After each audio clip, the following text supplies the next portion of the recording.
RSS Sarsanghchalak doctor Mohan Bhagwat സഞ്ചരിച്ച ട്രെയിനിന് നേരെ UP-യിൽ കല്ലേറ്. കാൺപൂരിൽ നിന്നും ഡൽഹിയിലേക്ക് പോകുകയായിരുന്ന ശതാബ്ദി എക്സ്പ്രസിന് നേരെയാണ് കല്ലേറുണ്ടായത്. ഒരാൾ പിടിയിലായിട്ടുണ്ട്. CCTV ഫുട്ടേജ് കേന്ദ്രീകരിച്ചുകൊണ്ട് അന്വേഷണം നടക്കുന്നതായി UP പോലീസ് വ്യക്തമാക്കി.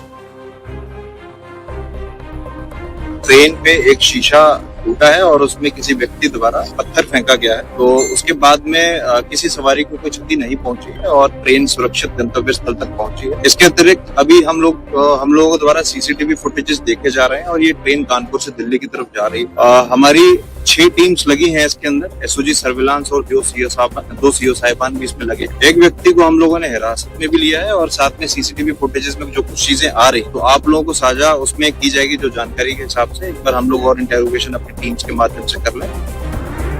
ആദർശ് TS വിശദാംശങ്ങൾ നൽകും. ആദർശ്, ഈ പിടിയിലായ ആളെ പറ്റിയുള്ള എന്തെങ്കിലും വിശദാംശങ്ങൾ പോലീസ് ഈ ഘട്ടത്തിൽ പുറത്തുവിടുന്നുണ്ടോ? കാൺപൂരിൽ നിന്നും ഡൽഹിയിലേക്കുള്ള ശതാബ്ദി എക്സ്പ്രസിന് നേരെയാണല്ലോ കല്ലേറുണ്ടായത്.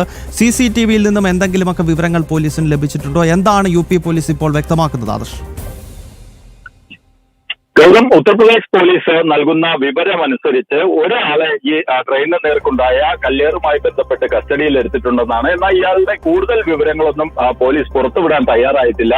ഇത് സംബന്ധിച്ച് കൂടുതൽ അന്വേഷണം നടക്കുകയാണെന്നാണ് പോലീസ് പറയുന്നത്. മാത്രമല്ല CCTV ദൃശ്യങ്ങൾ കേന്ദ്രീകരിച്ചുകൊണ്ടാണ് അന്വേഷണം മുന്നോട്ട് പോകുന്നതെന്ന് പോലീസ് പറയുന്നുണ്ട്. എന്തായാലും നിലവിൽ പോലീസിനെ സംബന്ധിച്ചിടത്തോളം അവർ ഈ വിഷയം ഏറെ ഗൗരവത്തോടെയാണ് എടുത്തിട്ടുള്ളതെന്ന് പോലീസ് ഉദ്യോഗസ്ഥർ തന്നെ വ്യക്തമാക്കുന്നുണ്ട്. കാരണം ഈ കാൺപൂരിൽ നിന്ന് ഡൽഹിക്ക് പോവുകയായിരുന്ന ശതാബ്ദി എക്സ്പ്രസിൽ RSS സർസംഘചാലക് മോഹൻ ഭാഗവത് യാത്ര ചെയ്തിരുന്നു.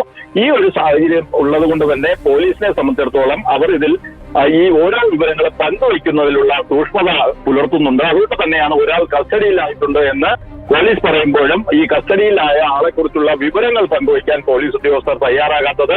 എന്തായാലും നിലവിൽ നമുക്ക് ലഭിക്കുന്ന വിവരം അനുസരിച്ച് പോലീസ് CCTV ദൃശ്യങ്ങൾ ഒക്കെ പരിശോധിച്ചുകൊണ്ടുള്ള അന്വേഷണം നടത്തുന്നതായാണ് മനസ്സിലാക്കാൻ കഴിയുന്നത്. മാത്രമല്ല ഇതുമായി ബന്ധപ്പെട്ട് നേരത്തെ ട്രെയിനുകൾക്ക് നേരെ ഉണ്ടായ കല്ലേറുകൾ ഉൾപ്പെടെയുള്ള കേസുകളുടെ വിവരങ്ങളും പോലീസ് ശേഖരിച്ചിട്ടുണ്ട്. അത് ഉത്തർപ്രദേശിൽ വിവിധയിടങ്ങളിൽ ഇത്തരത്തിലുള്ള കല്ലേറുകൾ ഉണ്ടായിട്ടുണ്ട്. അതിന്റെ എല്ലാ വിവരങ്ങൾ പോലീസ് ഈ കേസുമായി ബന്ധപ്പെട്ട് ശേഖരിച്ചിട്ടുണ്ട്. ഒപ്പം തന്നെയാണ് CCTV ദൃശ്യങ്ങളും പരിശോധിക്കുന്നത്. ഗൗതം, ആദർശ്, വ്യക്തമാണ്. RSS സർസംഘചാലക് സഞ്ചരിച്ച ട്രെയിനിന് നേരെ കല്ലേറുണ്ടായിരിക്കുന്നു. കാൺപൂരിൽ നിന്നും ഡൽഹിയിലേക്ക് പോകുകയായിരുന്ന ട്രെയിനിന് നേരെയാണ് കല്ലേറുണ്ടായത്. ഒരാൾ പിടിയിലായിരിക്കുകയാണ്. ഇയാൾ വിശദമായി ഇയാളെ ചോദ്യം ചെയ്ത് വരികയാണ്. ഒപ്പം CCTV ഫുട്ടേജുകൾ കേന്ദ്രീകരിച്ചുള്ള അന്വേഷണമാണ് UP പോലീസ് ഈ ഘട്ടത്തിൽ നടത്തുന്നത്. ആദർശ് TS ആണ് വിവരങ്ങളുമായി ഡൽഹിയിൽ നിന്നും ചേർന്നത്.